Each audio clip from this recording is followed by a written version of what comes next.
Hello everybody. Today I would like to talk about the upcoming Works Councils elections here in Germany. As you probably know, there will be elections for all Works Councils in Germany in the first and second quarter of next year, and preparations start now. As an employer, you must remain neutral. You may not directly interfere with the election. Also, preferential treatment of individual candidates or Works Council members is prohibited. However, I believe that if the employer cannot avoid something, he or she should at least provide constructive input. And here comes my advice, what I mean by constructive input.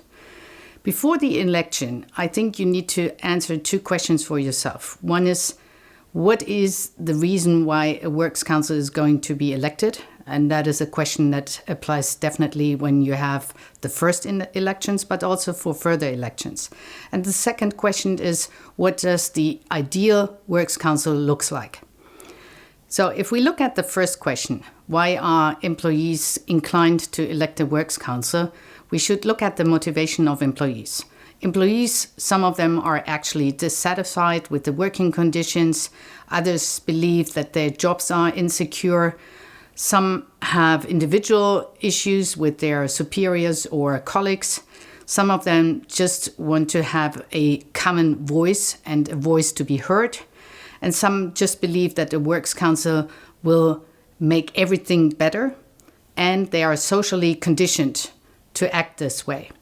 And finally, they might have heard that it's quite common, at least in big sites, to have a Works Council. Some of them want to become candidates and members of a Works Council. That's because they want to have a platform, they don't want to work as a normal employee anymore, or they just want to have some sort of power and influence.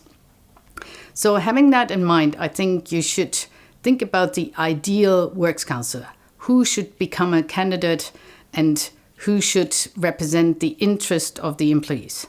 First of all, I think we should have people who are engaged, who are committed, who are respected and accepted in the workforce, who are somewhat independent. They understand that co-determination comes from within the site and not from outside, and that they fulfill the role as a mediator in conflicts. So if you have some people in mind, don't hesitate to ask them if they would like to become a candidate. The second question then is, do you want to have a so-called personality election or a list election? The personality election means everybody stands for him or herself. A list will combine a group of people. Ideally, the list consists of at least the number of members, ideally the double size of the voco, just to make sure that deputies are also included. And the list should, I think, reflect the workforce. Diversity is key. So we are talking about typical factors that makes a Works Council representative. One is gender, and that's even laid down in the law. The law says that the minority gender must be represented proportionally. Secondly, the area or the department shall be represented, so each area in each department. I also believe that age group can make a difference, and education and national background. So I think the ideal list for a Works Council is really representative. The list keeper should be able to run the election campaign. The list keeper is the person at the top of the list. He should be able to network well, to be charismatic, constructive, critical, realistic, pragmatic at the same time, have a good rhetoric and quick-witted maybe, but at least popular, and just be a strong and independent leader. He should know his and her electorate and know the network of relationships within the workforce so that he can help other candidates to rank their popularity and profile within the workforce. I think a good list should do team building within the candidates. So they should have regular meetings. They should form WhatsApp groups within themselves, but also WhatsApp groups with their potential electorate. And they should start with identifying topics for the election. What are the hot topics for the workforce? What are the current trends in the respective industry that should be reflected in upcoming agreements with the employer? And what are the employees complaining about? And if necessary, they should consult external sources to identify topics for the elections.